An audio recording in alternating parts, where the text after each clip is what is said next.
There ain't no grave can hold my body down. There ain't no grave can hold my body down. GWD calling the shots, GWD playing the game. Once again, I'm going to analyze another topic. This time, it's not about Stephen A. Smith, but it's with Shannon Sharpe and Skip Bayless's Undisputed. Basically, in this topic, they're talking about whether the 49ers made a mistake drafting Trey Lance, because so far, Mac Jones is the most successful out of the rookie quarterbacks, and I simply believe it's because he is in the best situation.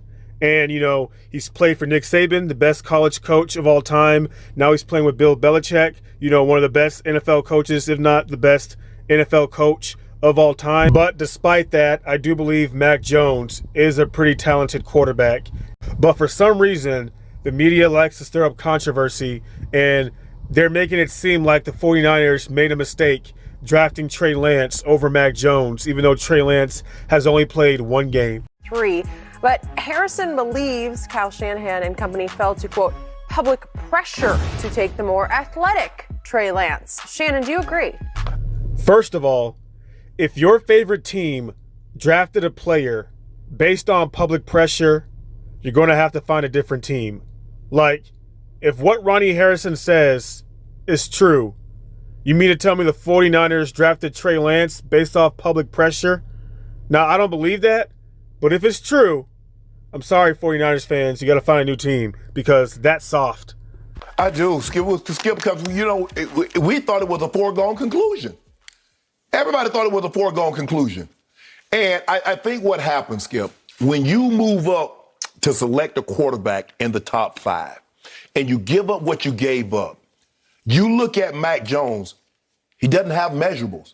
I kind of understand where Shannon is trying to go with this, but I think it's kind of unfair to say that Mac Jones doesn't have any measurables. I think Mac Jones does have measurables, but it may not be as exciting as Trey Lance's. Trey Lance seems like he will be the type of player to break the script, where Mac Jones looks like he's the type of player that will follow a script very well.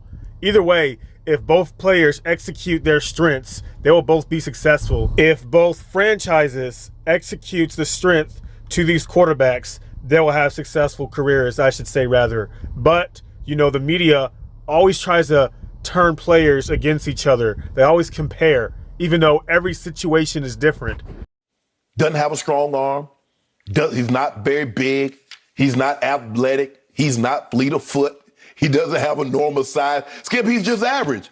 He is roasting the fuck out of Mac Jones. And just because Mac Jones does not throw the ball down the field doesn't mean he has a weak arm. Like, I don't know where the media gets this ideology that if your quarterback dinks and dunks, he doesn't have a strong arm. Tom Brady had a very strong arm, I believe. I mean, I think Tom Brady's arm strength was pretty underrated. But what made Tom Brady great was that he executed, you know, the short passing game. He could eat up a defense. But the media, they always tell the public that, oh, you know, his arm wasn't that strong. That makes no sense. Like, throwing the ball down the field doesn't measure arm strength. Every quarterback has a different style. And then you look at Mac, you say, hold on, Skip, is he really that good? Or is that Devontae Smith? Is that Jalen Waddle? Has he reached this ceiling at Alabama? So you talk yourself out of it, Skip. So I can see where Rodney is saying Mac Jones was the logical choice for them. One, I never liked Rodney Harrison. To me, he always came off as fake.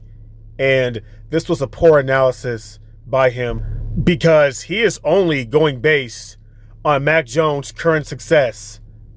Skip Bayless does mention in the video, in which I'm going to mention now, Trey Lance has started one game in college last year due to COVID-19, and he only started one game this year because Jimmy Garoppolo got injured. Then Trey Lance hurts his finger on his throwing hand. So it's really unfair to compare these two quarterbacks because the circumstances are different. You got ignorant fans that are influenced by the media. That's why I make these videos saying that Trey Lance is going to be a bust. He's the next Colin Kaepernick. Too many fake fans, because there are too many fake people. These are the same fans that say that Trey Lance was the best quarterback in the draft. but he only plays one game this year, and Mac Jones so far has a winning record and is in the driver's seat for first place in the AFC East. Now the 49ers passing on Mac Jones for Trey Lance is the wrong decision. Get the fuck out of here! Good enough arm. Plenty good enough arm. It's below average at best. That's what it is, below average. And slowly but surely you'll see that as the stakes rise and the pressure and expectation rise. No, that won't be his arm. That would just mean that he might succumb to the pressure, but it ain't going to be because of his arm. Almost 50% of his passes so far have been thrown behind the line of scrimmage or no more than 5 yards beyond the line of scrimmage. That absolutely made no sense, what Skip Bayless just said. Just because Mac Jones throws the ball behind the line of scrimmage, that does not mean he has a weak arm. Bill Belichick is trying to make him feel comfortable within the offense. And Skip Bayless is being an oxymoron because in Dak Prescott's rookie year, the Cowboys were very conservative with Dak Prescott throwing the ball. They focused on handing the ball off to Ezekiel Elliott and converting on third down and calling pass plays that Dak Prescott was comfortable with. And Dak Prescott has a really good arm, in my opinion. Joe Flacco had a very strong arm, and he did not always throw the ball down the field. Matter of fact, Joe Flacco never threw 30 touchdown passes in his entire career, and he was a pocket passer with a really good arm. Do not let the media trick you into thinking that a quarterback that is conservative with throwing the football equates to a weak arm, because it does not. Would you take him over Trevor Lawrence right now? Mac Jones over Trevor Lawrence? Skip, I understand when you look at ceilings, and that's what they look at when they look at these guys. They like Trevor Lawrence, 6'5", 6'6", big arm, athletic. Skip.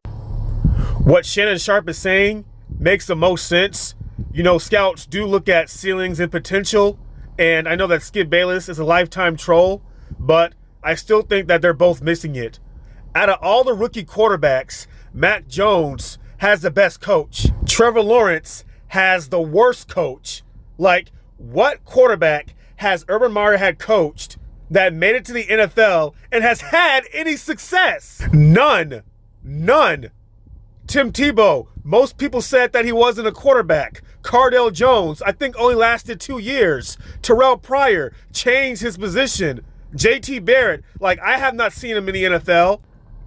Like I said, Skip Bayless is a lifetime troll. We all know that. And the media does not show the public the big picture. Yes, you would still take Trevor Lawrence over Mac Jones, because if Mac Jones gets drafted to the Jacksonville Jaguars, I guarantee you he will look like Blake Bortles. Bill Belichick wants to win football games. Urban Meyer wants to win girls. Urban Meyer is not a mature head coach, and you can see that in their offense, because the Jaguars have the worst offense I think I've ever seen in my entire life. Like, they have good athletes, but the offense is like, I don't know, like a high school / college offense. They can't score any points. Justin Fields has a stubborn head coach in Matt Nagy. Robert Saleh does not know what he's doing. Like, you see my point? Mac Jones has the best head coach out of all of them. I just think, like I said, Skip, we won't know. We're going to be 5 years in before we can able to determine, okay, that was the right decision, that was the wrong decision. Now, we know when you take this many quarterbacks, over half of them going to be done, Skip. Or they get drafted to dud franchises. Okay. The great irony of what Rodney is saying is that everybody wants to get into this, I need an athletic quarterback. I came up in this business through the era in which nobody wanted to draft a black quarterback. Yeah, nobody wanted an athletic it's swung quarterback. completely around, and they're saying, we don't want that unathletic white quarterback at Alabama. We need a black quarterback. Wait, what? We need a black quarterback. How did this become racial?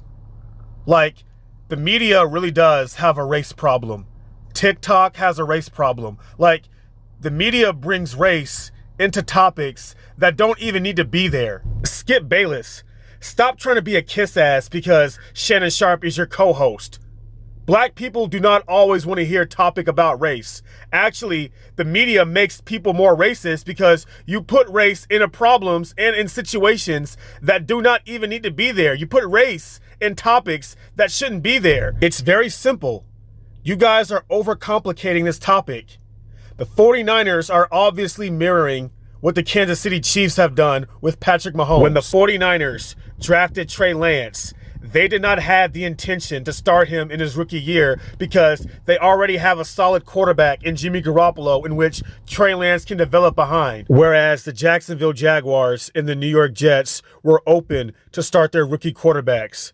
They expected Surfboard Jesus and Trevor Lawrence to save the Jaguars franchise in one season, and the New York Jets expected Ivan Drago with a headband and Zach Wilson to save their franchise within one season. Quick point. I really appreciate what Chris Trapasso does for CBS Sports because he grades the quarterbacks pre-draft, and Right. then his takeaway on Mac Jones is when you watch Jones the way he does, the lack of upside is as overtly apparent as the keen ability to get the ball out accurately and in a hurry. So he's saying he gets it out very accurately in a hurry, but the more you watch, the less you see on upside. Right.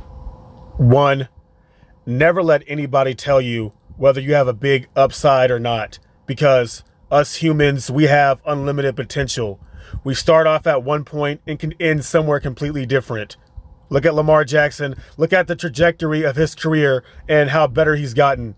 Tom Brady, last pick of the draft, which means that someone thought he had the lowest trajectory of any player, and he ended up being the greatest quarterback of all time. These analysts are trying to make everything over scientific. I look at these athletes like the X-Men. Each one of these quarterbacks have their own unique skill set, and it's up to their franchises to maximize their strengths and minimize their weaknesses. Game over.